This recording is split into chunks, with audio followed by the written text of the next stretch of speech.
All right. CypherTalk episode. What number is this? Like 10 or something? I got to give a shout out to Canadian Footwear for allowing us to use this awesome space. Yeah. So if you want to get your footwear, come to Canadian Footwear. It's not a scripted like promo, so it's all good. Yeah, it's me in the house, Angelo, and we have Andrew on the tech guy, Gamboa here. Yep. I'm surprised he made it Sorry. because he was late. And then if you guys want to introduce yourselves, I'll let you guys do that. It's Erroll Layco as the government name. I also go by many names: Egg, Rafaelino, and Yeah. AKA Exact. Exact. Yeah, that's It's Brian, AKA Brainiac, AKA Brain. Get up on that mic, Brian. Sorry. I always say the intros are the weirdest thing because we've already been talking before this, right? Like, so Yeah. it's like always the weirdest thing. But yeah, so I want to thank you guys for coming along. Everybody made it, so that's. I was saying earlier that was a surprise because we didn't know if this is gonna happen. I'm sorry, bro. I woke up like 2-ish and I didn't know you even showed up. Like, fuck. But for the record, thank you for having us. For sure, man. On the podcast. It's exciting to have both of you guys here. Do you guys still like chill and stuff, like both of you, or Absolutely. All the time. Yeah, man. We just went camping a couple weeks ago. Oh. It was really fun. So what's up? Well, what's new with you guys? Are you guys are you guys working on some new stuff? Are you guys practicing? What's going on? For me, well, I haven't danced. Well, I should say I haven't danced. I haven't trained in a really long time. No specific reason or no excuse really. Just been doing other stuff. But I mean, I've had like basement sessions, here and there. But yeah, just haven't been really training, I'd say. But been dancing for sure. Mm-hmm. Yeah, I'm definitely on the same boat though. Like I'm like it's like you try to make the time and then you're like, oh man, there's like so much other stuff you're trying to do on top of it. And I mean like that's in regards to life too, just like trying to like live life because like you got to tend to that stuff as much as the dance, but like you try to intertwine both. But yeah, I'm trying to like do less dance, to be honest. I still use it. It's good exercise, right? But like I try to do less dance. You guys know I've been doing music now, so like I've always been kind of doing music, but now music is more of the kind of direction I'm going. Shout outs to 3Pete. Yeah, shout outs to 3P, real shit. I was just listening to them on my way here. Actually, they were on the radio. Beautiful. Oh yeah, it's crazy, man. it's actually unfortunate. I mean, man, rhythms going downhill. Really? That's what I heard too. And Yeah, so- I've been hearing I mean, stuff. I shouldn't say downhill. I'm sorry. Like, I mean, whoever's running the station. I mean, like, it is what it is. I think at the end of the day, man, some things don't work out, and when they don't work out, you can't really do much to kind of keep things together. But yeah, they're going downhill. They're going in a different direction. Yeah, better. Yeah, that's better wording. They're going politically correct on this. yeah, on this absolutely, podcast. absolutely. I'm not trying to throw shade on people, but yeah, like I mean, if you're gonna try to bring hip hop into the equation, and Winnipeg's very strong with like a hip hop scene, so like to rid the hip hop on radio, it's like it's kind of unfortunate because people like that stuff, man. You know? Speaking of which, how did that come about? The whole 3-peat? Like, when did you guys form, and who were the guys in your crew? Yeah, 3P. Long story short, it's actually it's not even a long story. It's a short story. Short story short. Short story short. Steve, I've known just through like seeing him at hip hop shows and like seeing him at like when the Pyramid was still holding down Grip and Grain, like those days when they were kicking the crazy like 90s hip hop and R&B stuff. But like I've always seen Steve around. And Dill, actually, I met through just like other MCs, and I ended up finding out he was a skater. So like he was in the skate scene here and still is. But like, I think after a while, we all kind of just knew each other from like, running into each other, start rapping, start freestyling, you start having ciphers, just like b-boying, you know? So were you guys like in the same high school too, or No, we actually all came from different high schools. Like okay. Dill was in Churchill, I think, I'm pretty sure at the time. Steve went to Tech Voc and I was at Kelvin, right? So yeah. it was very like in general, just different upbringings, but very similar approach to like I think wanting to do music and like wanting to pursue that. What year exactly you guys met? Like how this whole like when is like yo, let's call ourselves 3P. Yeah, yeah. Okay, before all that, it's like I think it's only been like a couple years. If I can like recall, I think like it's literally only been a couple years, but 3P started last year. just last year. Fully last year. I think like around like after Christmas, like the beginning of 2015. But you guys always been together before that. Even before that, yeah, Okay. we were all like kind of making songs together and stuff. What year exactly like? Like the end of like 2014. Oh, okay. Yeah. So like everything literally had only started like kind of coming together the last couple of years, but like seriously last year, like doing this stuff like religiously, like doing music, like Doing shows and full show, yeah, like full time. I mean, and like yeah, committing to all that stuff. So The show was hype, man. I went there and I was like, I wasn't sure what to expect. I think Carlin just told me, "Oh, just come for the show." yeah, And I'm like, "Okay." I go, and then like there's a lot of people in that venue. Where was it? The Triple Tiger. the Triple Tie, yeah, the Yeah. basement, Yeah, yeah. Oh. Yeah, shout out to everyone that holds it down at 333 Gary. Like the basement is super dope venue because it's like that true like underground. You want to see like real local hip hop music. I think that's like just in general, yeah. You want to see like good local like music. Like that's one of the spots that's held it down recently. So yeah, I'm glad that you didn't have very many expectations though, because like I think you have to go in with an open mind and be like, you know, take it for what it is, because there's some music that's not so great, but Yeah. you know, Well, we're just trying to hold it down in terms of like conscious hip hop. You know what I mean? Like yeah. Oh no, I remember one of I don't know if you guys were freestyling or something. It sounded like a freestyle. Steve went on and he did like he said something about a Richter scale, and I don't know if you remember that. yeah, he's I was used like, that line. was I mean, that- we have lines that we use all the time, right? Oh, Yeah. okay. Yeah, he'll say like that was probably a freestyle, and we have like those go-to like one-hitter Yeah. lines that you use. So yeah, I've definitely used Richter scale before. For sure. I heard that and I was like the only one. I was like, oh, and then like people are like, what's wrong with that guy over there? That guy's just wigging out, man. Yeah, man. How'd you guys start dancing? How did that come about? I don't know the history behind it, so I'm man. curious. Yeah, we have Brian, man. Let him know. Let him know where it comes from. I started breaking was like, to be honest, I watched the movie You Got Served. I'm sure you guys know that. Oh, And iconic. That's like our generation of Yeah. like Yo, man, breaking. just don't bring up the scene where they're dancing in the rain. Yo, man. honestly, I always looked away at that. my I hated that part. I was like, man, yo, like it wasn't the acting or anything or the storyline or anything at all. But in that video or in that movie, you could like Crumbs is in there. Yeah. And he does that slow motion Rewind. halo. Yeah. Man, or you signature. see Dunock do that flip when he has that leather jacket. Yeah, When I man. first saw that, that was the craziest thing I seen in my life, and I wanted to start breaking. And then like I think it was like maybe that summer even, I knew there's been Break for Breads forever, right? Before us. So I decided like, man, I want to go to watch a Break for Bread. I even had to like go on MSN to find people to go with me. You know what I mean? Just like I was like, MSN, yo. yeah, man. So like I had to go in, and I went by myself, and I saw Kevio. It was DGC versus QBC, and I don't know if it's a semis or anything like that, but I seen Kevio throw down, and I knew he always break, like because I went to Sergeant Park with him. And when I saw that, I was like, fuck, that's crazy, yo. Yeah. He's such a young dude, and he's throwing down with He's these older killing it. guys. And then, like, I think shortly after that, I just, like, reached out to him. So it was really you and Kevio that first connected. No, the thing is, Kevio had a crew.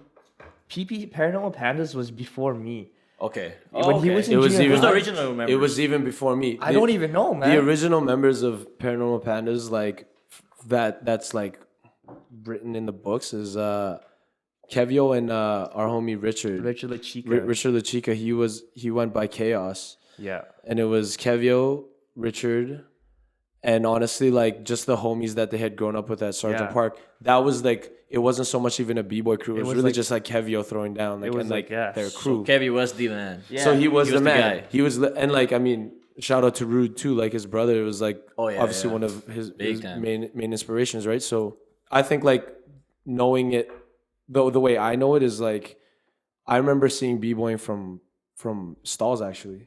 Yeah, when I was 'cause younger- you guys are like Family Yeah, we're or like something. family friends. like he's your god. He's like I think my sister's godbrother. Like my Okay. sister Yeah. and him. But like when I was younger, yeah, I used to like go over to his place, but I remember like seeing videos of Mid Canada when they battled and he was in a Ninja Turtle shirt. Styles. Styles. Okay. So it was crazy. I think Benzo had judged that one. Wow. I'm pretty sure that was back in the day, but I remember that video because I just remember Styles in a Ninja Turtle shirt. Yeah. And honestly, that was around the time where I was like, yo, Ninja Turtles is like, I love Ninja Turtles. Yeah. So that's great. yeah, so I remember seeing those battles and I was breaking. I was young, but like then years went on. I fell off, and then I remember like the first time was at the Sidney Clausen. Yeah, and that's when we first met. That's when everyone kind of was first. How many were you guys? I would say like there was 6 of us. There was because do you remember when we went to Sergeant Park on the stage, and that's when we all had that actual first session training before Break for Bread. The first Break for Bread. We went into the gym on the stage. It was like me, you, Kevyo, Chris Jupiter, Irvin, like all of us were on that stage. But I remember that session because I was like, yo, okay, we're actually gonna do this. We're gonna train for Break for Bread. What year is this exactly? This was the like 06, I think. Yeah, or like the Break for Bread where it was the first 3. It was 3 on 3. 3 on 3, yeah. So yeah, the teams I think were you, Kevyo, and Irvin, and then it was me, SJ? Yeah, I think. It was me, SJ, and Chris. No. You, Chris, and someone. I remember. Yeah, I remember Chris. And this was at Sisler High School too. In the. The Break Event was a Sisler. Yeah, okay. Still at okay. So Jupiter was part of Paranormal. Yeah, one of the original. Oh members. wow, sure. I didn't even we know rolled, that. Man, we rolled like 14 deep. Yeah, we even had Jan Alfaro. Yeah, Jeremy Martin. Jeremy Martin. Like Jeremy. Wow. Yeah, B-boy Oh Tricks yeah, was his name. I remember. Tricks. He was in Filipino League like basketball, and he was like, I think he would throw in some breaking moves just like warming up or something. Like he would do something random. No, he had like, the craziest Misty flip in Winnipeg. Yeah, like the dude was the nastiest. I think like aerial, like in terms of aerial, like acrobatics, like the dude was like doing flips like nonstop, like a whole practice was dedicated to like backflips and misty flips and like gainers, and I'm just like, wow. But the name Paranormal, we kind of we left it for a while. Yeah, like, that was Kevyo's crew before us, and then when we merged, we were actually called Bray Kids.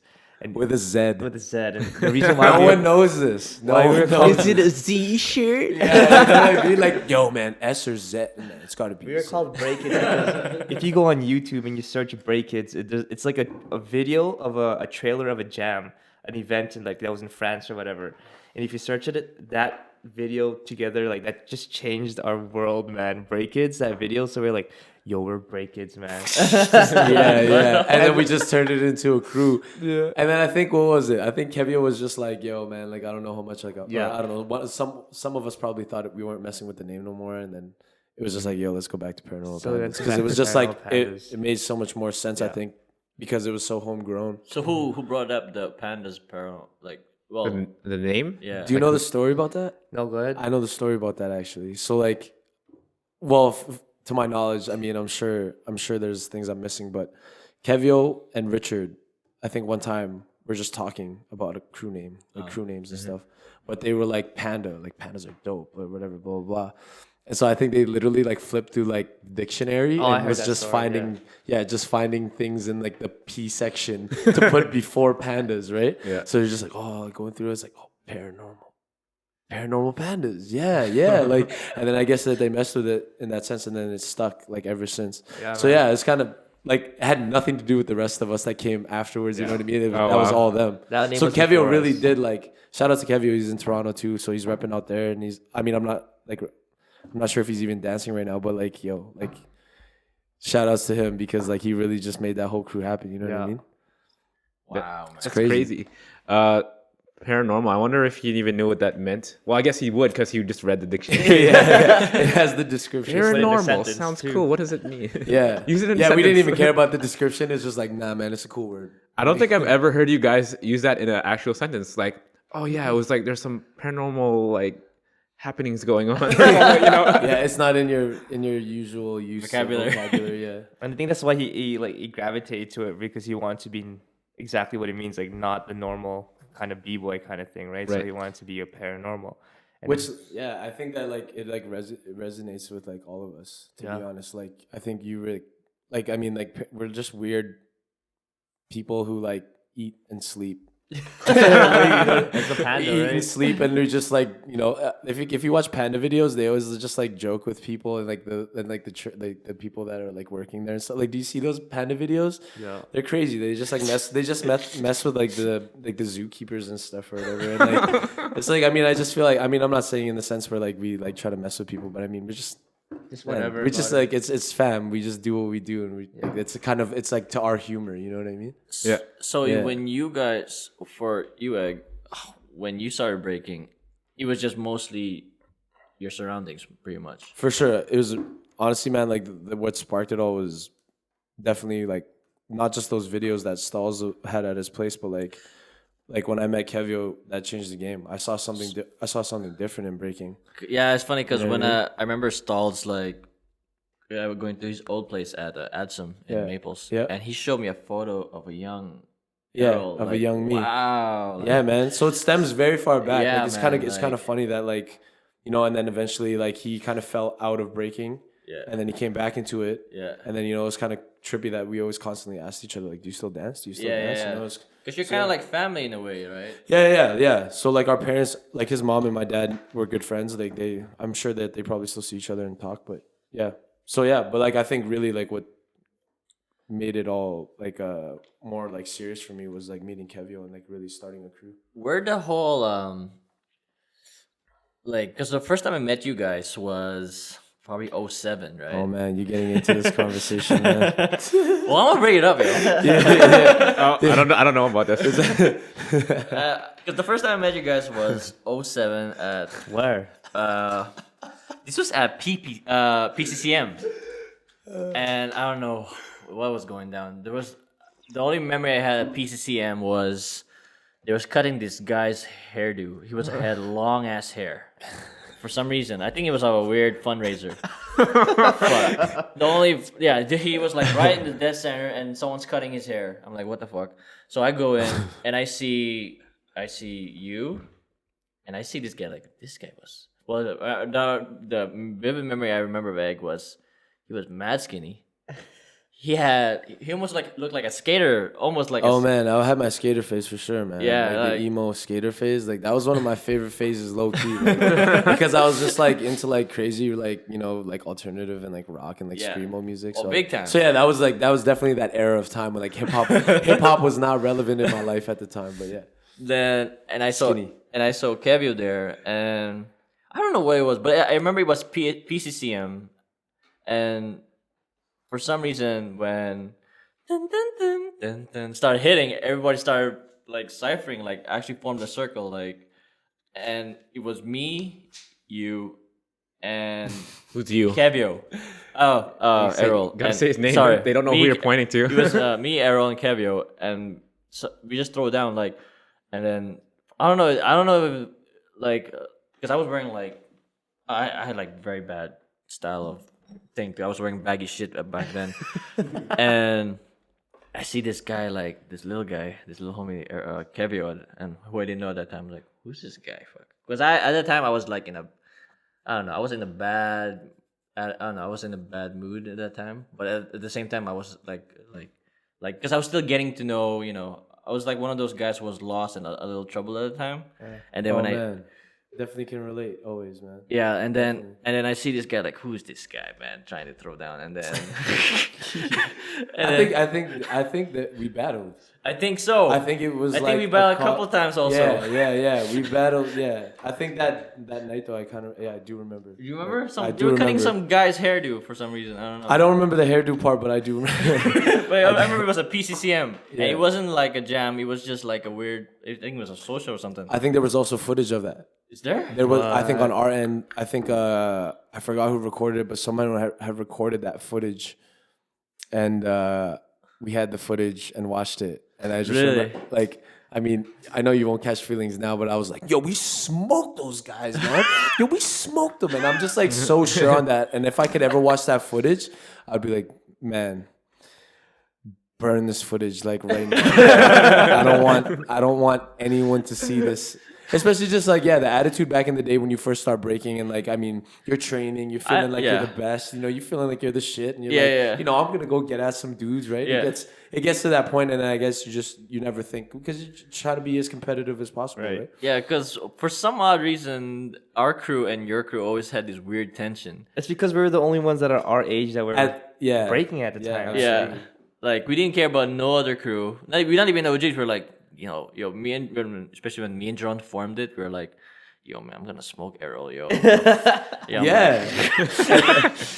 And it's dope because I think that's what like you don't see anymore. You don't see those, like, even if it didn't stem off of like an actual beef you have with someone. Yeah. It was just like, no, we're better than you. Yeah. No, we're better than you. You know what I mean? And if it doesn't come to that point, I mean, I'm just saying we could be nice all day in each other's faces, but like when you leave that battle and you go home and you talk with your crew, it's like, man, we smoked them. Like you're obviously gonna think that you killed them and you won, but nowadays it's just like, it's like you have to win. I think like that's where it's funny because I held that grudge for like a long ass time, like years and years, and then I think I finally dropped it off when I sort of nudged you or shoved you at fucking that stupid ballet center. I think it was in the zone, the most recent one that we won. Okay, where like it wasn't everybody in it, but you guys entered. It was like we were formed with Jeremy and them, like, and this guy was like talking mad shit. I'm like, fuck this guy. I like fucking shoved him. I'm like, what's up, man? And then I see Rabbit Face going, what are you gonna do to him, man? Like, It was almost like, I know, like the guys pulled me back too because they're like, oh no, like, man, like don't let it grow into something that it shouldn't grow into, obviously, like, and then I like memories like at even Keep the Beat, yo, like. And keep the beat. Yo, man. There was real no dope breaking. Just lots of shit talking. Just a lot of shit talking, man. Cause even in the crowd, even in the videos, there's people talking shit, and I'm like, man, that's crazy. Like at that time, like high school kids were just like, this was the thing to see. Yeah, the place was packed. Yeah, just to see two crews. Probably like. Fuck, there's footage of PPC and Gago at Keep the Beat. It's just like a minute footage, but. That's when Iman was still in it, and Chan and Kersey. And I'm like, yo, Kersey, you better do the things you did before the jam, because he was like he has like this whole arsenal, and then he didn't pull it off because he didn't want to have this backlash like come at him. Like, I'm like, man, freaking Kersey, man. Like, and then after the competition, there was like we were like close to the wall, and it was just me and him. And I remember Jorik like hyping him up, like, yo, get this guy. I'm like, and like, and we just kept going at it, and like, and then I think Juma was behind me and John, and then I don't know, it's just one of those like we were like, this guy is like really up in my face right now, like, oh my god. I remember, I think in that battle Brian did a Lotus. I think that's when you were doing Lotuses, and I thought that was the illest move. I was like, yo, man, this guy's gonna kill him. This guy's gonna get smoked. Like, this guy has this like secret move that they can't do. And I just remember when Lotus was like the most poppin' move, like I think to me anyway. And I was like, man, I remember I would try to like stretch and like just sit in a Lotus for like, a whole practice. Just try to like, you just get out of that. You're like, hey man, I'm not doing this no more, man. Yeah. Damn, Keep the Beat. I forgot about that. Yeah, man. Like, and then we finally made our peace when we went to Calgary for Five Kings. And I told her, yo, sorry, my bad for like shoving you and shit. Yeah. After all that time. After all that time. Yeah. But that's again, I think that just proves that like the dance is more important than anything. Because we were like hugging the floor. No one used to do that much. Like nowadays, anyways. Like we were looking for space. We were looking for time, like to get the floor. Like every time, yo, hug the floor. As soon as they hit the commando, hug the floor. Like especially at Pantages when they had that crew and crew thing. Like I think there was a little video was like. It's routine after routine, and then we were like just exchanging, and then that they had that the next day they had that the 3-way finals, which was kind of weird. Like it was us, versus PPC versus I think Meji at the time. I can't remember. Was it in the room with the black floor? I think so. Yeah. Fuck, I can't remember now. but it was a 3-way battle. There's footage of it because Romeo has it. But yeah, that's in the zone 07 or yeah, fuck. Yeah, man. That was a great era of beef. Yeah, that was like b-boy shit. But see, then you get older and you're like, man, what were we really even now, fighting about? But it's like, I don't know, but I kind of liked it that way because it's weird. Like now, when I see you now, like even before all this, like your style always developed, like, and I always liked your style. Oh, for sure. I think it's man. because Likewise. your style was just like getting better and better for some reason. Likewise. You know, it's like this guy is so lambot, man. Respect. Okay. Yo, how did you train the Lotus thing? No, I don't know. It just happened, yo. Oh, you just did it, and you're like, oh, I could do this. I don't know. Again, back to Kevin, he just asked me like, "Yo, try this," and I tried it, and he's like, "Yo, that's crazy. You should put that into your style." And then my style really came from Kevio and a mix of Erroll from Quick Beats crew. Oh, I know Earl. Yeah. Like, I'm gonna say it, like he at that point he was one of the best b-boys in Winnipeg, man, Erroll. And he took me. I went to high school with him, so when he found out that I was breaking, he like took me under his wing, as well as Kevio, right? But he took me under his wing and he like taught me like, you gotta dance more, man. You can't just do moves, right? So he kind of just taught me the foundation of breaking, man, and just he told me to just throw it in a lot, and which I did because he was able to do it too, and I just wanted to be like him at the time, man. So it was crazy. Like learned a lot from Erroll and Quick Beats, man. Him and Rector and actually Nap was the one that really stood out from me. Nap like, is man, a beast, this yo. guy is nuts. Like I never seen this guy have crazy signatures. And, like I remember them at Break the Spring or something. This was at Portage Mall. And we were facing them. It was me and Bryson versus Nap, and I forgot this other homie. But for some, then when after that battle, like, me and Nap got along. Like, he's actually a really nice guy. Like, get it super chill. Very, very chill, man. Very down to He actually just doesn't even talk much. Yeah. He's just so quiet. Sometimes I'm like, hey, Nap. He's like, hey, man. Yeah. He's just like really soft spoken, but so nasty on the floor. Yeah. I one time saw Erroll do a 90 Lotus, like a full spin, man. He did that against us. I think that's what it was, man. Yeah. I think At that's the the only first round. time. That's the only time I've seen it. I think that's the only time anyone has seen we it. got smoked, yo. 90 Lotus, yo. He did it was SWAT versus Gago and at the first round, and this was like the following year, 2008, at Break for Bread. I think Roger was judging, Roger DeLupong. Yeah. And I'm like, all of a sudden, I see this. A 90 Lotus. Who's gonna answer this guy? Who's gonna answer? I man, get this guy. Yeah. Like, Power moves. like I don't know. It's just, but it's funny now when I see you now. Like you've so grown now from a b-boy to an MC. It's like look at you now, man. Like Yeah, respect. I mean, yeah, man. Like, I'm not gonna say.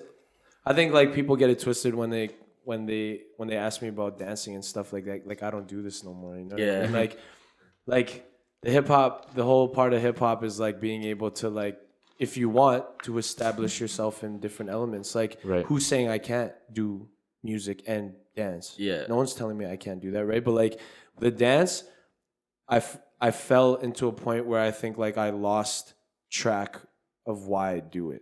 Like passionately, like I fell off and was thinking too much of battling in like a Red Bull Jam or battling here and there, and I lost sight. I honestly just felt I lost sight of like what was really important. It's just like, man, this dance brought me in like a group of these guys who are now like I consider like my blood relatives, like my family. You know what I mean? Like, so that's what I think I remember in the beginning is I felt like you belonged to something. yeah. Right? And like, but people get it twisted. Like, I just don't mess with the politics in breaking anymore. Yeah, That's just me. Okay. That's my opinion. Yeah. I don't, and that's not just like locally in the city, just in general. Like, I mean, the politics in breaking in terms of just like, you know, how things are judged. Everyone gets angry, and everyone starts talking all this garbage. Like, oh goes man, nowhere we got right. sometimes. It doesn't go any. And like, I mean, just for me personally, like, I don't need to win to show that my style is my style. I don't need to win this and that. It was nice to win those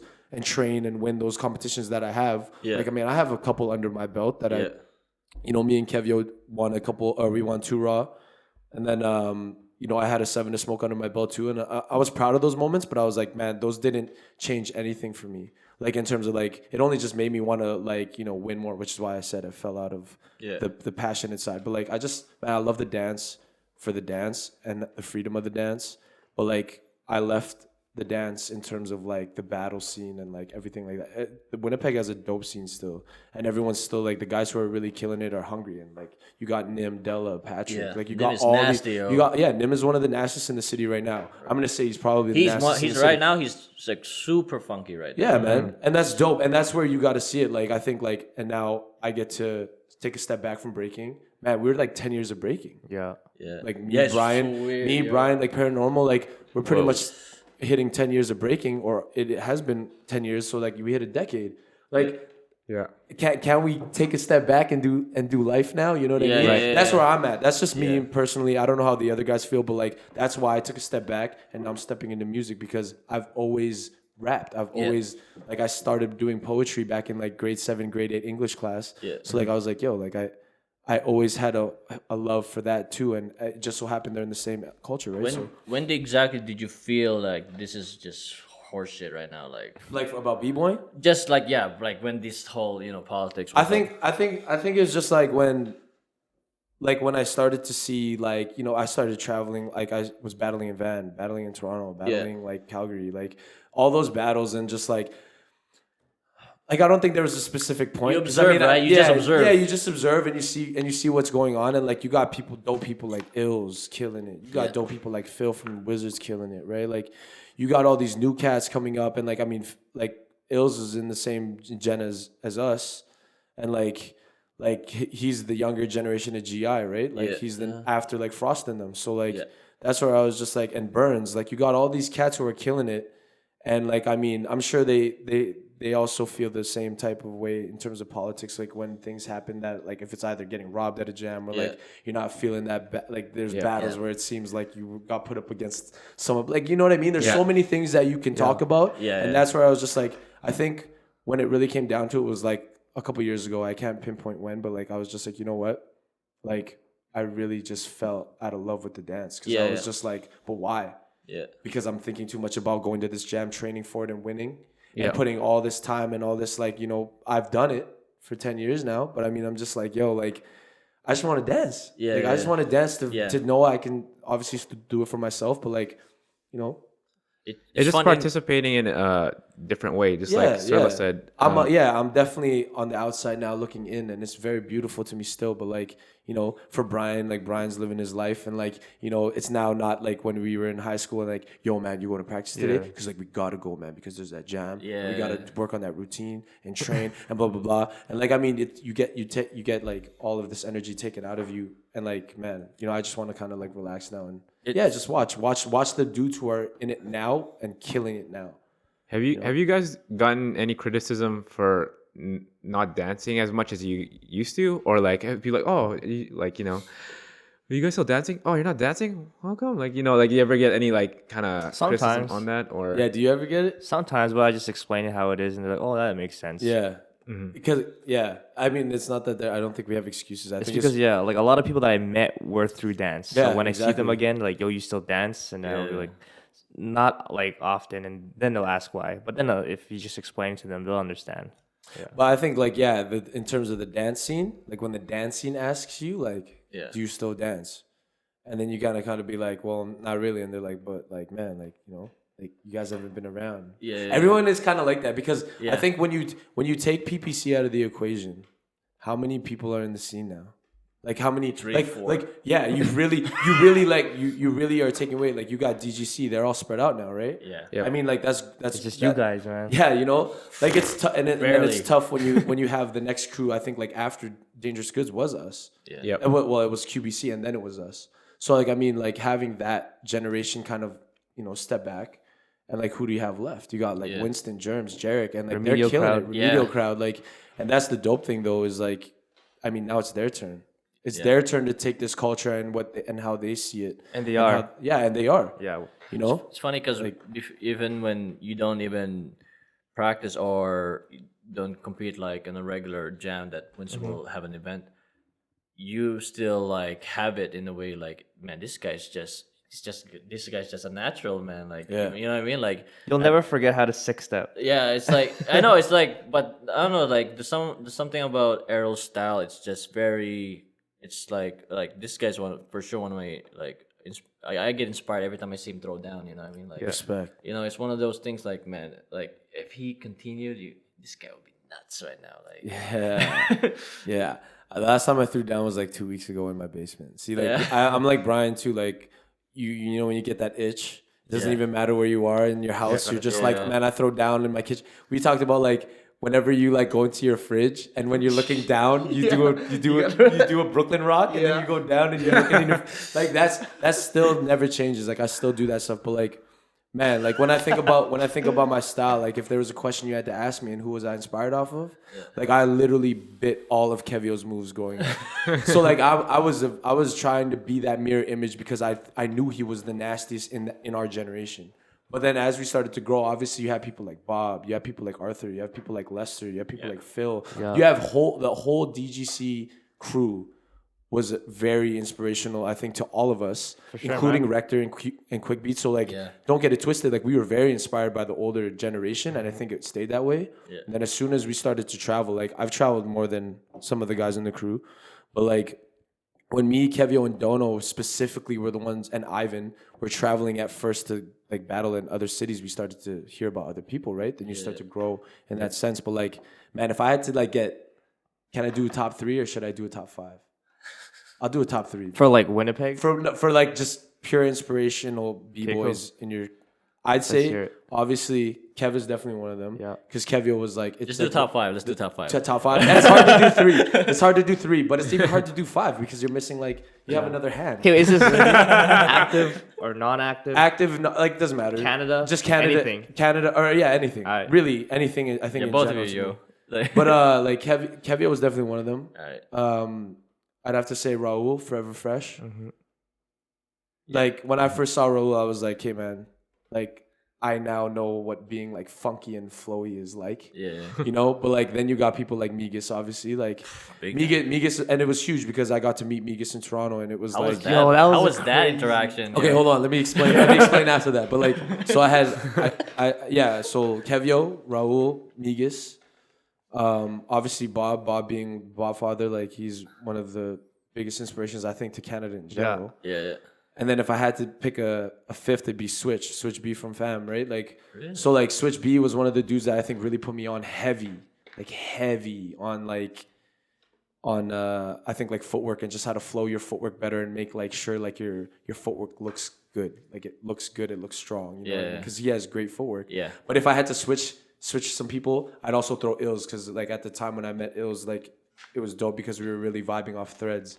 And I think that was one of the things that like people were lacking in Winnipeg at the time was like intricate threading. Yeah. So that's why I did like, if you watch my stuff, even my older stuff or my newer stuff, it was just like, look at Egg's threading and how he flows back into footwork and all that stuff. That's what people like would tell me about. Yeah. So I always looked at that and I was like, man, what are you talking about? That's just like really, it seemed very basic to me at the time, right? Yeah. But like, I guess if that's what people look at in my style, I'm like, look at Brian.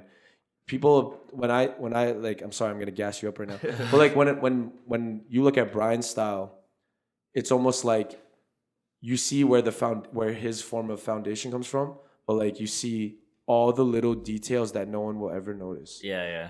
But that's what I always said about Brian's style is like if you really watch Brian's style and look at what he's doing, all the little pauses or all the little like kind of like footwork steps into different threads and how he's transitioning just in general, like you'll see all these little things that you're like, wow. Like you don't even take a second to like you can't even take a second to like think about what just happened. You're just like, okay, I got to run the whole set back. Yeah. You know what I mean? And that was since time. And that's when I knew like threading was dope. But then meeting Ills, it was like, boom. Like, how did that come about? Like, look at Ills now, man. Like, he's nasty, man. Like, congrats to him on winning Red Bull too. Like, it's crazy, man. Like, he's a dope dude and he's a barber too. And like, we're in the same profession. So like, it's dope.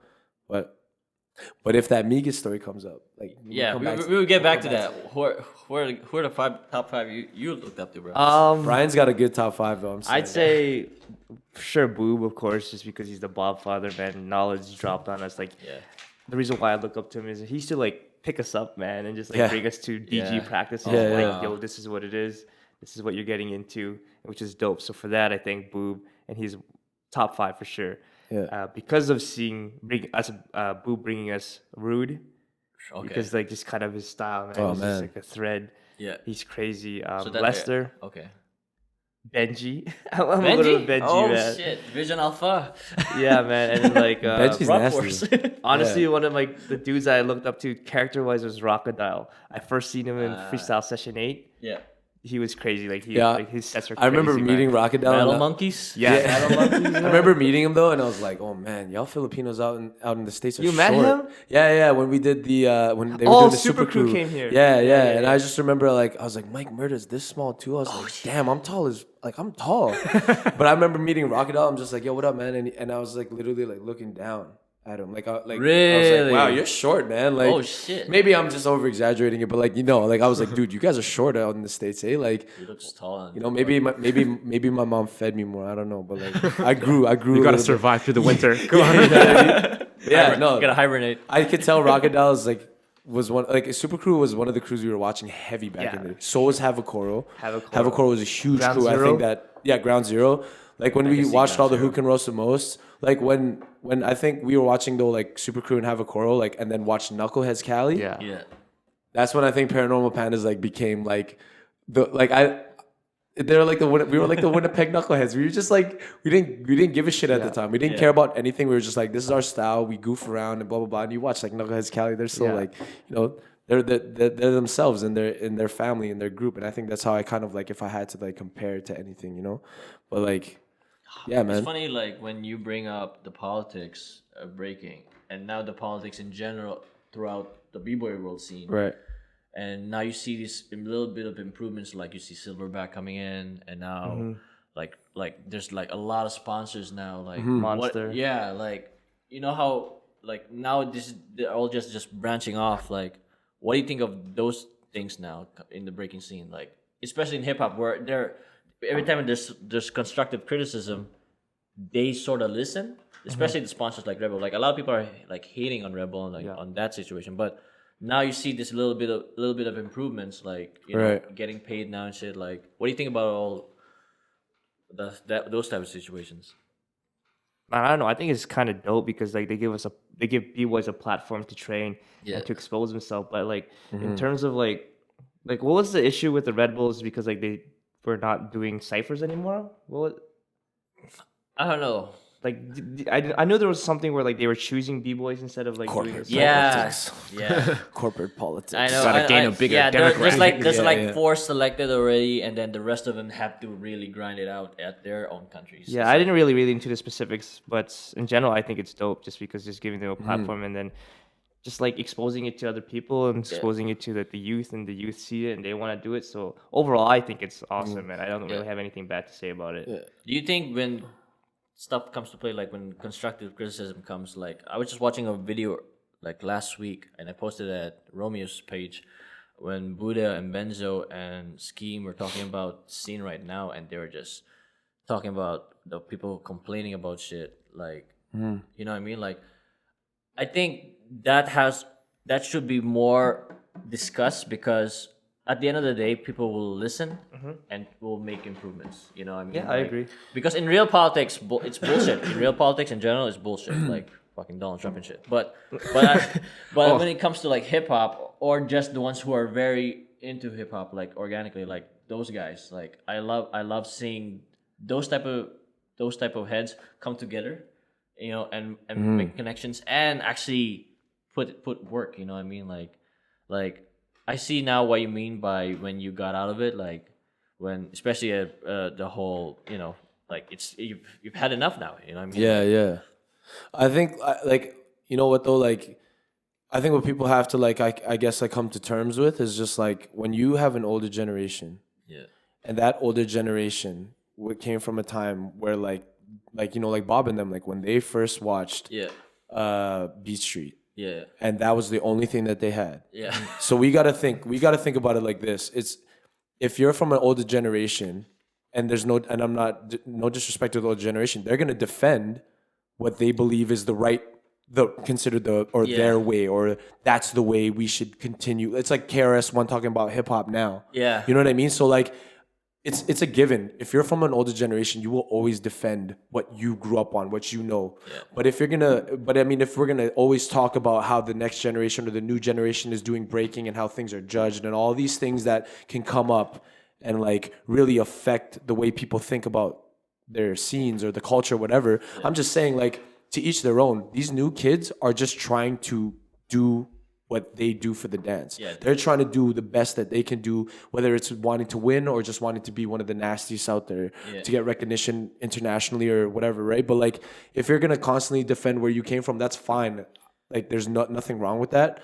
But I mean, you still at the same time have to know, like, right? Like, the whole thing about hip hop is unity. We're bringing people together. We're bringing all different ages together. So you got to be able to, like, you know, you got to be able to just shed light for younger generations and let them know, like, yeah, I mean, like, you know, there's certain things that I wouldn't do or whatever. But if you're giving your advice, it's hard. Yeah. It's hard to even let these kids know that there's a way to do this. Like, no, like, the dance is free. Yeah. Mm-hmm. All you got to do is put on some dope people gear. Forget about that sometimes. Yeah, you know what I mean? Like, the dance is free. But if you're going to start talking about, like, sponsorships and all this stuff, I mean, that's cool too. Yeah. But that's what I'm saying. Was it not like, you know, in New York at that time, they didn't have all these opportunities and these things, right? So I'm just like, yo, like, it stemmed off of the love that they had for the dance. That's where I'm coming from. I'm just saying, like, I don't care anymore about anything that goes on in terms of like who's winning battles and blah blah blah. Like, good for you. Yeah. But I'm just doing it because like I'm trying to win in terms of like, you know, remembering that this is what I did because it brought me to a higher consciousness. It gave me the chance to really reflect the discipline, the loyalty, like the hard work, the blood, sweat, and tears that I put into this dance, I can put into my life now. Exactly. You know what I mean? I think people overlook that aspect of learning anything and achieving something in general. Yeah, exactly.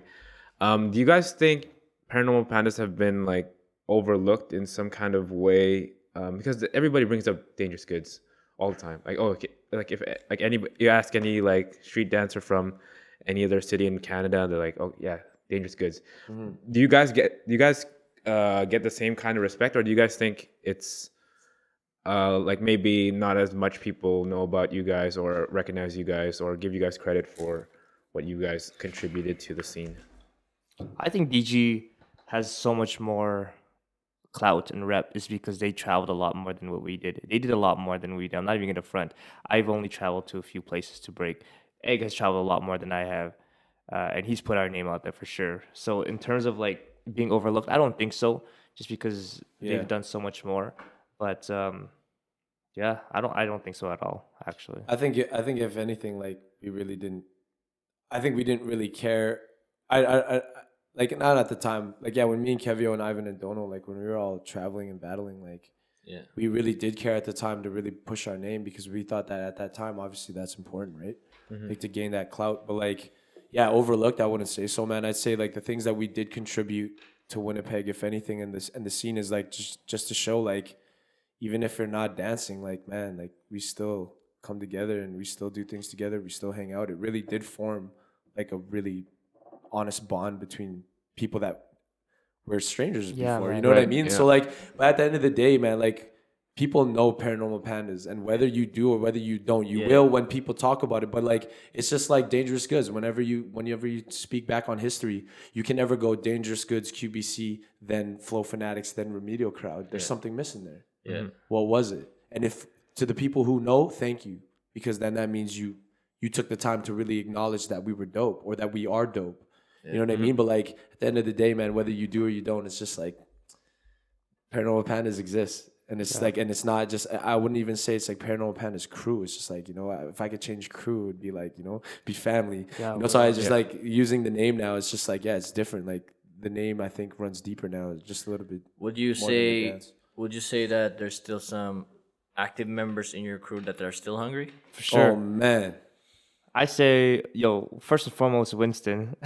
Oh, yeah. Forgetting his PPC. Yeah, man. He's in every crew. If Machine, like bboy Machine didn't have his name, I think Winston's name would be b-boy machine. That's because when we put them down, that's a nice way to put it. when we put people down, or when we were putting down people in the crew, we would all battle you at the same time, and you would understand what was happening. Winston went 42 rounds. Yeah, which is I unheard heard of. about that. He went 42 just to rounds. get initiated. Like 40, and at the end of it though, do you remember, man? Like it was just him and Kevio. Yeah. For like an extra, like everyone was done. Everyone was sitting down, gassed, and it was just. And like that's where Kevio never played. Yeah. He was like, "You want to get down? Like we want you to be down, but like you want to get down? Okay, well let's go. Like it's go time now." But he went 42 rounds, so you can never tell me that Winston isn't one of the illest in the city right now. Yeah. Next to Nim, I would definitely say like you put Winston and him I think in a both battle. of them right now. Yeah, both of just them right nasty. now are actually like I like to me their styles are like I like Nimka is super funky. I don't know. There's something about his style is just very. It's so intricate, man. Yeah. But He's coming up with ideas. Yeah. And they're ideas that I mean maybe they stemmed from something else. Yeah. Obviously, but like he's doing it in It's ways just where I'm well like put yeah, together, well you put know? together. and then you see this Winston cat like gets like all like so hungry, you know, like every time every battle I see on footage, like man, this guy is like really putting us out there as far as trying to get Winnipeg, you know, in the map. Is there like a new generation now coming up in your crew? Because I know Kevin San Jose's little brother. Yeah. But hold on, before that, I think if you're talking about people who are still hungry and who still want it, it's Mark Bale. Yeah. Hands Bale? down. Mark Bale is right now, and especially because we actually actually the last practice I went to was last Monday at like 11 a.m. We went to Sidney Clausen and Serious? we practiced at like Really? 11 a.m.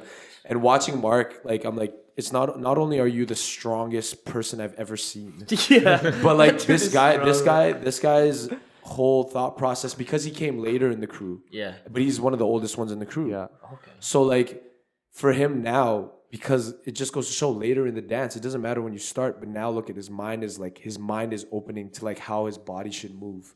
So now it's kind of scary because not only are you strong, but now your transitions and the way you dance, it's like it's now actually shaping, and it's like he's shaping it and he's making it what he wants it to be, but like it's so nasty. Like How did he end up in the crew? Like we met just through mutual friends, I'm pretty sure, and like Yeah. he was down with the culture like instantly, and he was doing obviously the choreography at the time and stuff too. So like, are you guys gonna be recruiting anytime soon as far as next gen, like Kevin's little bro? I don't think so. I mean, if some kid comes around and hangs around with us, maybe, I don't know. But we haven't like sat down and was like, yo, we need to recruit crew members. Yeah. I don't think so, but no. no. And like, I mean, I think the conversations I've had with like San Jose's little brother, like He's pretty he's good, he's man. dope. Yeah. And like I currently had spoken to him and he said that he's not really practicing and stuff, but he's really Oh, dope. okay. He's really dope. But like, I think what's like, again, talking about older generations and younger generations, Yeah, right? yeah. Like being now with one of the older generations, I'm just like,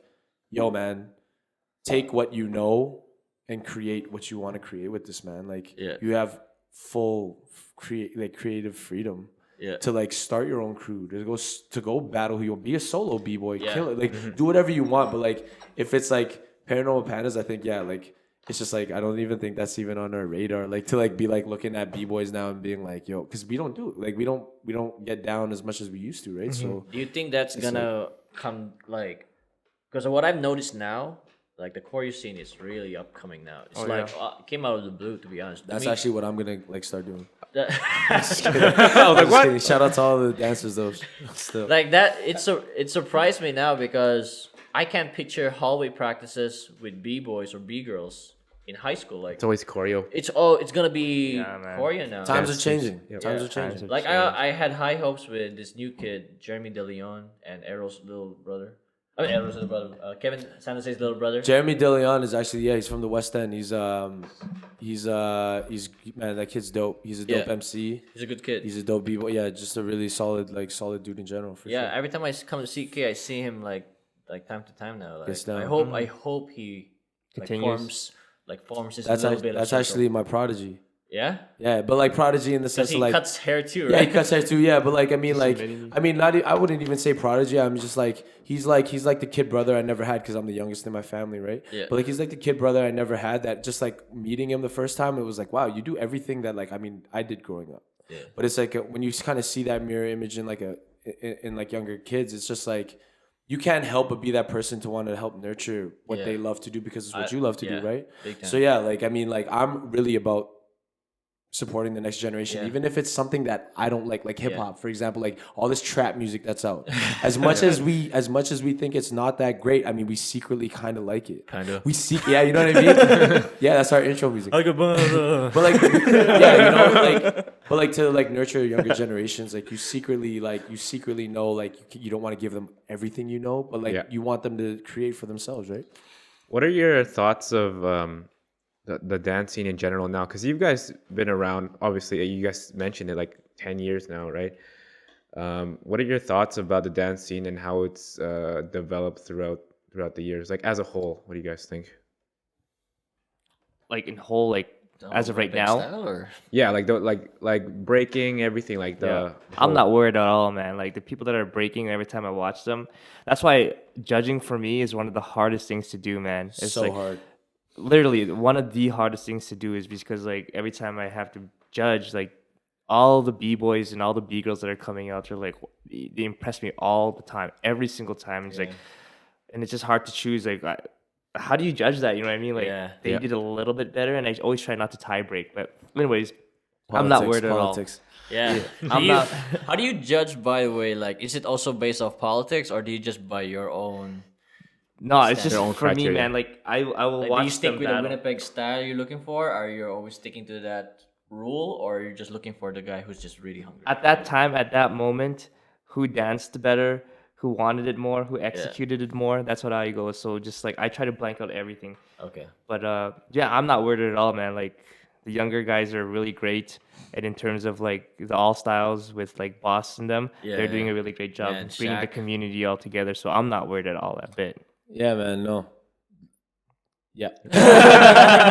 Like he said it all. Like you can't, and I think the last thing you want to do is worry about stuff like that because you know what, man. Like I just think in general, like the culture in Winnipeg, you just won't end. There's gonna be some kid out there who's gonna see that stuff, and they're gonna do it. And I mean, whether we know about it or not, I mean, like you know, it's just about the timing of when they connect with us or when they connect with people that are still in the scene. So like, yeah, but like, man.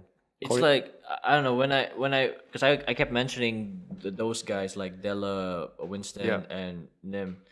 I always mention them because I like what I see, you know, like as far as representing, Winnipeg, and I'm like to be honest with you, I just break because Jarek and them motivate me. Like I stopped breaking a while back. Like I'm like an on and off type of guy, and then because they kind of just motivate me. Like okay, I'll make a Thursday like at least a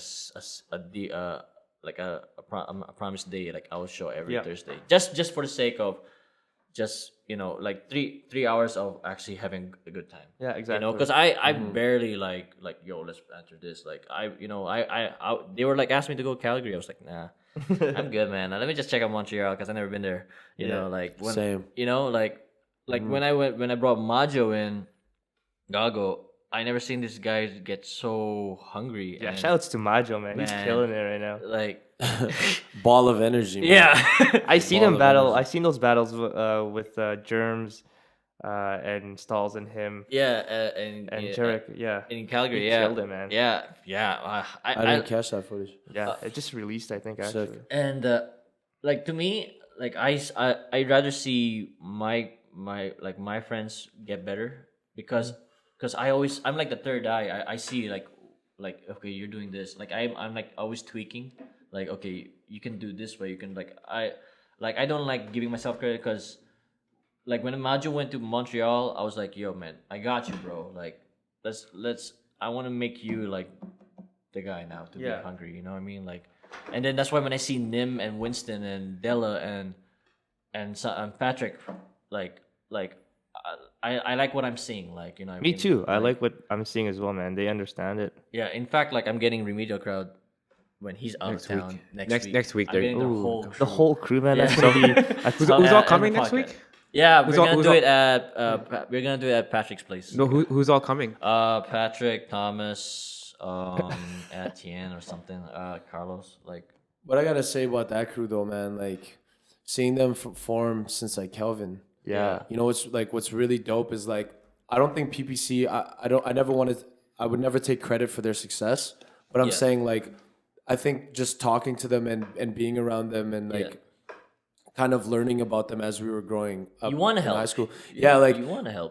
I feel like I told them like, you know, like you want it this bad, you gotta earn your place, right? Yeah. So like that's what they did. But now look at them. Yeah. They've surpassed earning their place. They're like they're just climbing the ranks now. You know what I mean? So like for them to be where they're at, and I know that not all of them are active, but see, it just goes to show same thing. Like I think what Paranormal really promoted, I think for them especially was like, yo, don't take the dance too literally, like to a point where like you're gonna start hating people or like start like, but like I mean like just know that within your own crew, like you guys will always be around each other because you guys do this dance. This dance brought you guys together. Yeah. So like just know like it starts to become way more like deeper than just b-boying. Yeah. You know what I mean? So like I think, and that's what now I see. It's like almost like a reflection of that, because you see how they interact. Yeah. And it's funny because they're kind of like they're kind of goofy too, just like us. You know what I mean? Like you kind of have your humor with your crew, and that will always be your humor with them, like as a crew.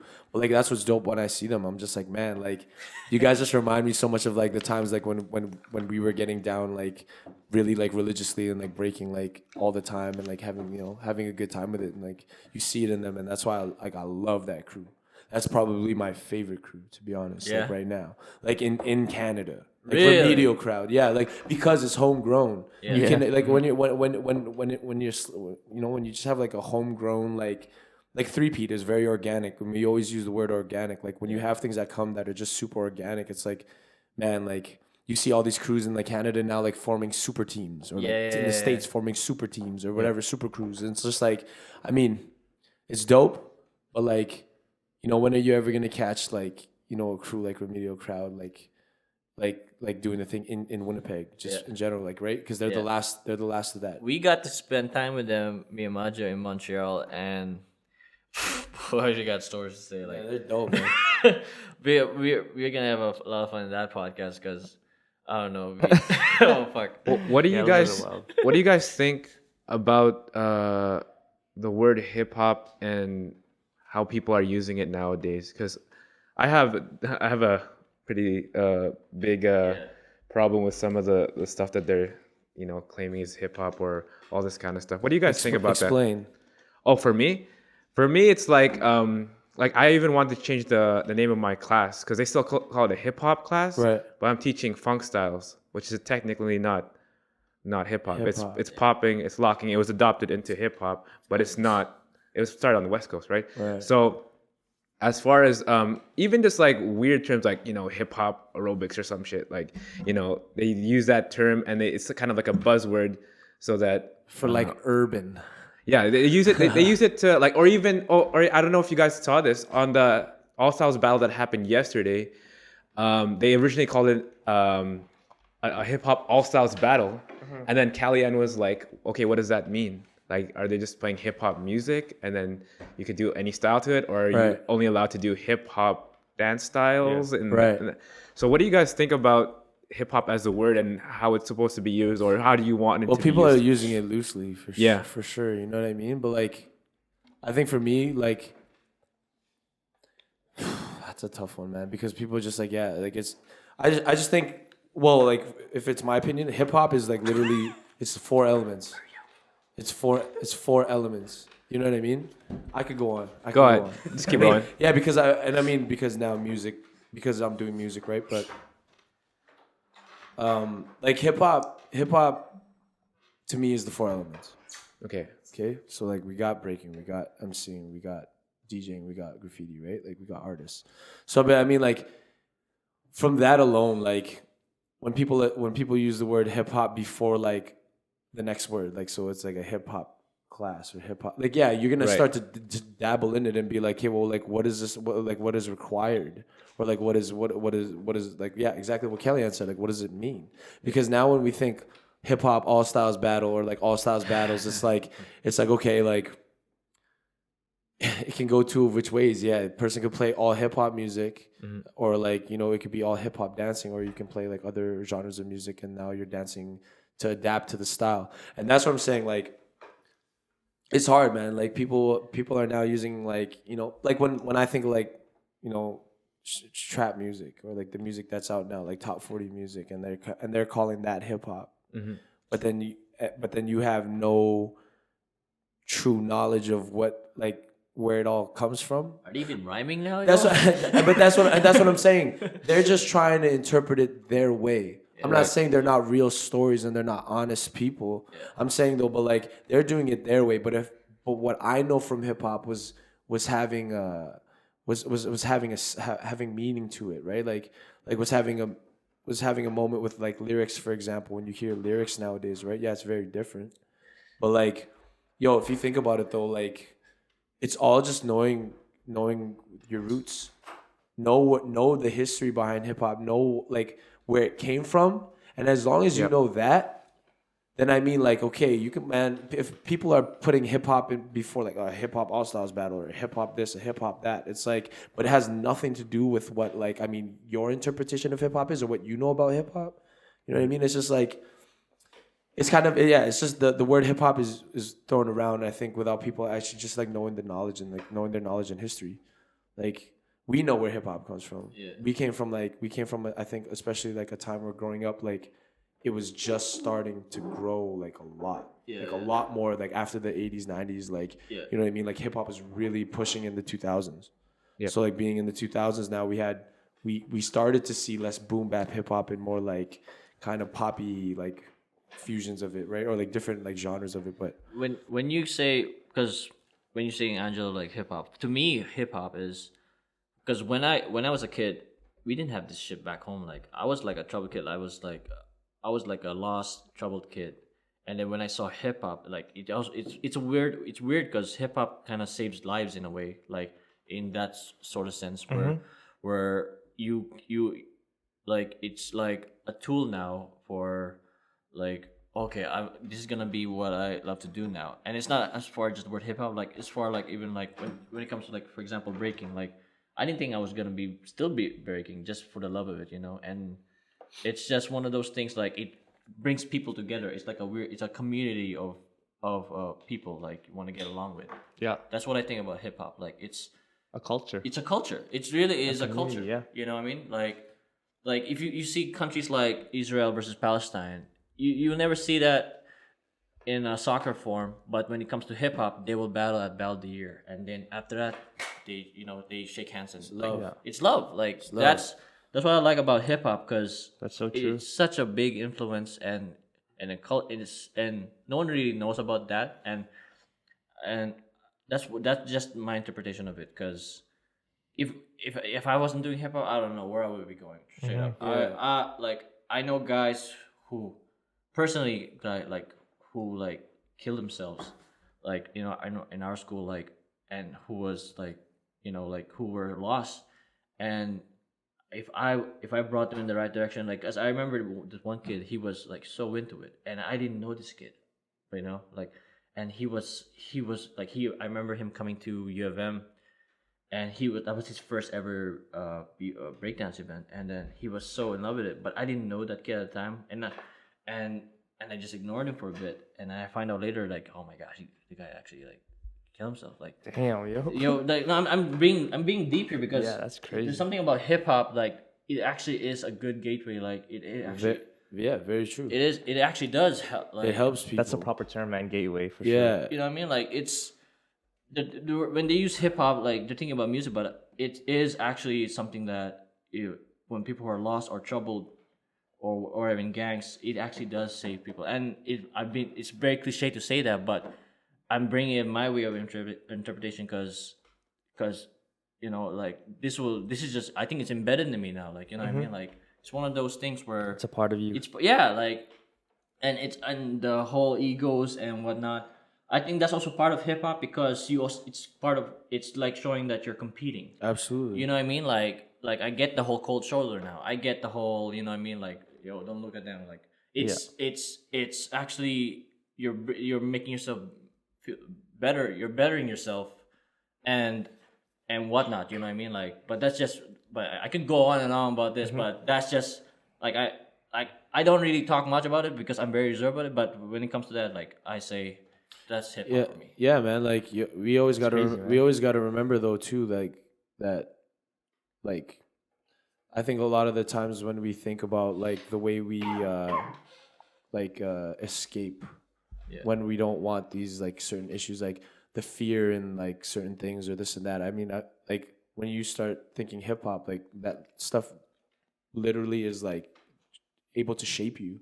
Like you start to see things, and like you start to see things that you like, and you're like, well, yeah, you know, like I mean, do I go out and gangbang, or do I go out and, you know, because I'm really attracted to this culture? Yeah. Like so, what's it's like almost like, and that's what a lot of it is really, is just like common sense. Like what's gonna really like provide or benefit for me, even if it's not like whatever money, but like I'm saying like some people are using it the wrong way. Yeah, you know what I mean. But like it's like people just need to know though, like that what really is like hip hop is something that is like not only just like worldwide, but like man, that stuff like is so powerful. Yeah. It saves people's lives. It's so powerful. Like when you hear like and like music today, like, you know, as much as like I said, people kind of secretly like trap music, you know, having fun at a party, whatever. But like that's what I mean. Are you listening to that religiously? Are you like, or is it like the old hip hop 90s stuff that really like gave you that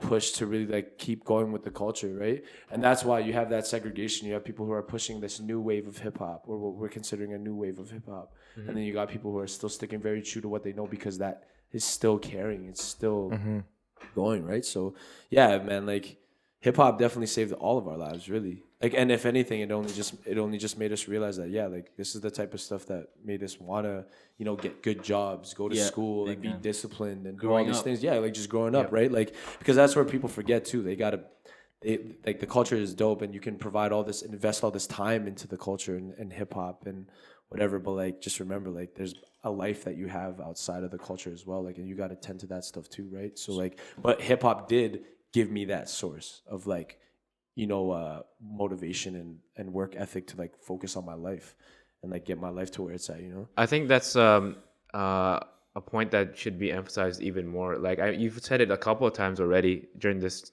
one sit down podcast that we've had. But yeah, definitely that has to be, you know, pushed more. And I think I wish the schools, like high schools and stuff, would push that more and have that as a like, so then they could kind of relate like to the after school projects, you mean? Like, yeah, because like I know in like in France or like in Europe and stuff, they have these programs that are built into the school system, and it definitely helps out the youth there. So you wanted to bring it back with the whole Migas story, how you guys met? Here we go, man. The Migas story is so funny, man. I guess before this podcast is over, I was out there with Kevio. That was like Kevio's, I think, second time that he went out to Toronto, and then it was my first time. And we battled at the MEC 12-year anniversary. That was like one of the illest weekends ever. But I remember I was cruising with one of the homies. I'm not going to say his name. We were cruising with one of the homies. And I was with Sticks. We were also with Sticks. It was me, Kevio, and Sticks, but we were rolling with the homie, and he was like, hey, I think Keebs, Gadget, and Migas are chilling right now. They're at like a Chinese place eating. Random. So I was just like, Keebs and Migas. Yeah, because Keebs was judging the event that weekend, so was Palmer. And we actually had to pick up Palmer from the airport, so we got to kick it with Palmer too. And he told us some crazy story about him getting in, him witnessing a car crash. It was messed up.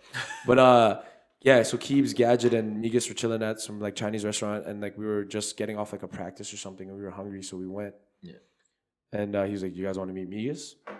And at the time, me and Kevin were obviously like everyone at the time who like had witnessed Migas's like Boogie Brats video, and like it was just like at that time, like we were like, forget all these other crews in the world, like Boogie Brats. Is that the video with Drake in the background? Yeah. Like the it's like Vengeance promo, but like, yeah, man. Like as soon as I caught wave anyway of that Boogie Brats video, like, or just Migas's part in that video, I was like, wow, like this dude's nasty. Yeah. So we go and we get there, and the way I saw it, I'm telling you, I'm not even over exaggerating. Like, I see this dude in like a light blue, like what was it, Exco, or like a full Exco getup, Yeah. Like light blue, like tracksuit. What? And I was wigging out, and then you see the dreads, you see you see the locks, right? But his back was turned to the door. I remember like seeing this like beam of light. It's probably from like the lighting in the Chinese restaurant, but there's this beam of light. I swear to God, there's this like beam of light that like went over top of him, and I was like, yo. Like I look at Kevin, I'm like, yo, that's him. And I'm just like tripping out. And then we go inside. They're just drinking, and then we all get a table and we're all sitting down, and it's just like we're eating, blah blah blah, and we orders, me, Kevio, and Sticks ordered like a bunch of food, and we're like offering them food too, and like we're all eating together, and it was dope. I got to talk to Gadget for a bit, and actually I think Gadget had mentioned like he was born in Thompson, Manitoba. See, that's what I knew he was born from the prairies. Yeah, so he was. That's what he was telling me. He's like, "Oh, you're from Winnipeg, so you're from Manitoba." I'm like, "Yeah," and he was like, "I was actually born in Thompson, Manitoba, and then I moved out to Toronto." But yeah, and chilling with Keebs. I think Keebs was really drunk, and like he was just like going off. But Migas was so trippy because like Migas had already gained a bit of weight, so he was a little bit chubbier, right? Yeah. But like, I remember like Gadget had like a plate of rice or something. Like one of us had a plate of rice, and we gave the whole plate. Like you're supposed to share. Yeah. Oh yeah. The plate of rice. Migas like literally just took the whole plate of rice and was just eating the plate of rice. and then the. Yeah, I was like, wow, man, this guy's eating mad rice right now, like carbon up. You know what I mean? But like, and then he's hungry. The question came up, and he was there and put us all on the spot. And then like the big homie was like, "Yo, who won the hotel battle? Migas or Kamo?" And then so he asked you. He asked. Like the big homie asked in front of Migas. He said this to you. Not Migas, like the big homie, the other homie that we were rolling with. Oh shit! Yeah, he asked. The instigator. Yeah. Like, and I'm sure in Toronto it's a very common thing, obviously, right? To like, and whoever's watched that video, ask that too. whoever watched that video knows. I asked Ronnie that question. Okay. When Ronnie was here, but like whenever that video comes up or that battle comes up, people always thought that Kamo was the one, or like people would be like, everyone has their opinions of it, right? But I think like from what I heard coming from the local scene, a lot of people were like, Kamo, man, Kamo, like whatever, blah blah blah. Like I don't know, man. And I was like, and yeah, see, it's such a toss up because in that video too, you see Migas going both ways. Yeah. And I'm saying like, he didn't do no rainbow twice, man. Yeah. You know what I'm talking about? Like, and that's just what I saw. But again, opinions are floating. I mean, everyone has their opinions of it. But like, to bring that up on the spot, we were eating. It's so quiet. I'm just like trying not to answer the question because I'm like, yo, I'm just trying to eat, man. What y'all talking about? Like, this is stressing me out. Yeah. Right. But like, yeah, everyone, and Migas was laughing, but like, no one gassed up Migas, and everyone was just kind of like, the question just was kind of left in the air, and I don't remember anyone really answering it. But then like, I'm pretty sure Keebs though was like, yo, man, you won that shit, man. I'm pretty sure like Keebs at one point, like maybe not in that way, but he was like, everyone was kind of like, yo, because he's right there, yo. Yeah, like I mean, but like Migas and him and Migas are really like good homies too. But like, yeah, man, like meeting Migas at that point, I remember like me and Kevin went out for a cigarette, and we were like tripping out, like, yo, we are with Migas right now. And Migas comes out and has a cigarette with us, and this is the conversation that went down. It's one of the illest conversations. I'll never forget it. Yeah. But he goes, yo, man, so like, yo, like where you guys from, right? Like just talking small talk, and we're like, yo, from Winnipeg, blah blah blah. He's like, oh, where? He's like, yo, so like. Who's one of you guys' like inspirations? And I'm like, this guy's asking me, this question, like asking me who the influence my breaking. Put you in the corner. Yeah, and like me and Kevin were just standing there, and we both look at each other. We're like, yo, you, man. Yeah. Just we didn't want to. We were obviously like actually just taken back by that question, but we're like, yo, you. But then like it was kind of just dead. He's like, he's like, word. Like he's like he's chill. But and then I go, because I was trying to pick his brains. I go, and yo, Abstract from Skill Methods, because I know they have history together. Yeah. So I was like, yo, Abstract from Skill Methods, and he goes, oh, yo, Abstract. He's like, yo, man, when I used to go out to Florida and get down with Abstract, man, or like, whenever we saw each other, I think he said that they saw each other in New York or something. But then he's just like, yo, man, like we would be practicing, and he was like, yo, Abstract, yo, check this, and he would throw down a crazy set. Yeah. And then Abstract would be like, nah, man, yo, check this, and he would like almost do like some of the same type of moves, but like flip it and like add on. Yeah. And they would just go back and forth, and that's what Migas was explaining. He was just like, man, me and Abstract, man, we would go at it all the time, man, and blah blah blah. And then I started to think, I'm like, yeah, like, it's coming from the dude where you see both of those styles, like they really do reflect almost like I'm not gonna say that like they have the same moves. I'm saying like the flow. Yeah. The flow. When b-boys talk about flow, you guys already know like two of the nastiest flowers are Abstract and Migas. Like so yeah, that conversation. But then I met him I saw him again at the GI anniversary, and Migas I have a video of Migas, I'll put it out. But I have a video of Migas on my GoPro, and he's like, yo, what up, man? He's like, yo, it's Zagum. And he's like, yo, shout out to Poe One. Yo, me and Poe One are gonna go, and he's gonna fly me out to Cali and blah, blah, blah. And he's saying all this stuff. And at the end of the video, I never gave him my name. And I'm telling you, bro, maybe I said it. I don't remember saying my name. Yeah. Mm-hmm. Right? And he goes, in the end of the video, I swear, I'll post it. But like, he goes, all right, Ralphie. And he called me Ralphie, and I was like, huh? Like I know it's Raphael, but I'm like Ralphie, and I was just tripping at the end of it. In that video, he's like wigging out, but yeah, man, Migas is a dope dude. And I have a photo with me when I had Instagram, but like yeah, you know, I had a photo with Migas, and like you can't, man. I used to watch that battle before practice. Did he actually answer that question at the restaurant, or he just kept it quiet? No, it was he didn't. He was eating rice. He just didn't say anything. Like, I swear that question just got tossed in the air, and it just stayed in the air, man. Because I think just if people like, I mean, man, he's getting gassed worldwide. Yeah, dude. And now in Toronto, I mean, in Toronto in general, for years he's been gassed. Like you're the best b-boy in Canada. And when you talk about Migas, you know, you always talk about Dizzy. Yeah. And vice versa. But I'm just like, yo, but like no one flowed like Migas. No one in this world will ever flow like that dude. I heard stories. And if you do, you're a biter. You know what I mean? Like I heard stories he used to play his shit backwards. Yeah. He like, yo, when I was in Toronto, Andel from MEC, he like me and Kevio stayed up super late. And this I think was like a couple days or whatever after we met Migas. He has the footage. He has the DVD of Migas' footage. That Migas would use 2 VCRs. And he would put 2 tapes. This, man. He would put 2 tapes. It's even footage of there's even footage of Ken Swift, Swift Rock, Storm. Swift Rock. So like he's got footage of these guys, but he's got 2 cassettes and even footage of himself. And he would rewind the footage on one cassette, and it would be recording on the other cassette, so that it would be so when you play the other cassette. Like regular time, it's going backwards though because you're recording it backwards because he's rewinding the other other tape. So think about how complicated. Think about how complicated technology was back then. Yeah. You know what I mean? Like it didn't seem it was very complicated because, I guess so because now everything is so much more simplified, right? Yeah. But like that dude was doing that. Imagine that. There's a TV in front of you and you're just like this, and you're just hitting buttons, and you're watching, and then it's almost like you just disregard that regular footage you recorded in regular time, and now you're just watching backwards footage.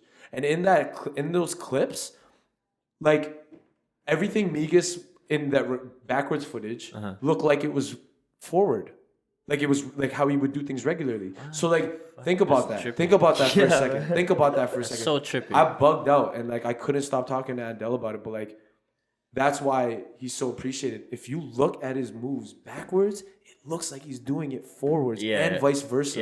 Yeah. What b-boy does that?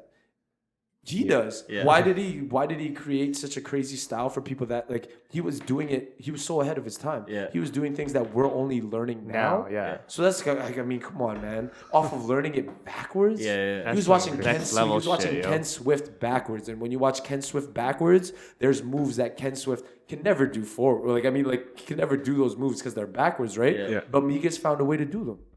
That's insane. So like, think about that. I can sort of picture it now because every time I see him do a needle thread, he always has that weird play when he goes spider. And if you look at it forward or backward, it actually has that weird flow at it. Same thing. Yeah. And if you look at his top rocks, there's a trippy thing about his top rocks. If you look at his like preparation steps before he like hits the ground or goes into power moves, so like when he's starting to do his circles, right?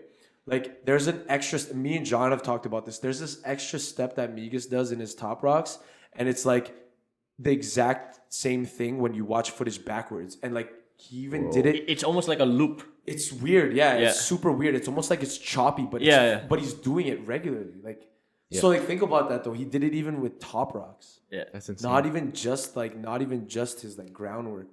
Like I'm sure there's power moves that are impossible to do when Yeah. you see it backwards, right? But like all the Emails footwork. We used to even watch our footage backwards because that's when me Yeah, and Kevin man. heard about that. That's sick. We didn't know about that. And I'm when gonna we start went to watching my Toronto, footage you know, backwards now. man, it's Yo, nuts. It's nuts.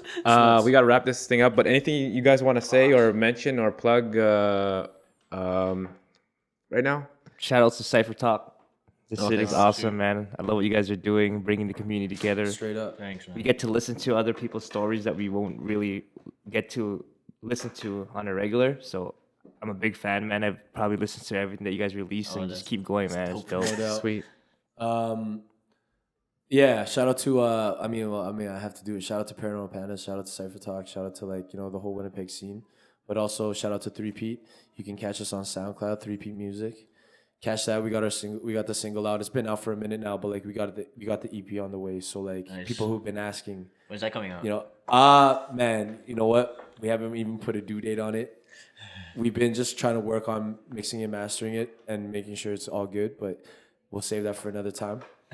But yeah, so yeah, you can catch us on there. I mean, I'm sure a lot of people have caught us on Rhythm, but like I said, Rhythm is in a different direction, like Angelo said. But man, shout out to you guys for doing this. Really, Yeah, man. I think you guys are really onto something, and you guys are bringing that again, like what I said about like knowing your history, knowing your knowledge. Like it's not just gonna come from one person, right? You're gonna have different Perspectives, different perspectives and different opinions, but like what it's really doing is building the foundation. This is like the non-video version of like you know, the footage you would watch and you'd be like, who's that guy? Now it's just voices, right? Yeah. So it's just like, man, it's dope because it's really bringing the scene together. Make them work harder. Who's that guy? So they'll make their research. So they do the research. Exactly, man. Exactly. Yeah. It's all about the research. So thanks guys for making it out. We'll do this again sometime. Hopefully Yes, you sir. guys can come on again. Sure, man. Thanks. Shout out to Canadian Footwear. Yeah. Gotta plug them. I'm gonna go shopping right man. now. What is it? 128 Adelaide? 128 Adelaide Street. Adelaide. We also have It's the open what satellites. time? Yeah, Sundays 12 to 5. Also, shout out to the satellite stores that are on Regent and at St. Vital. So go to those if you can't make it to downtown.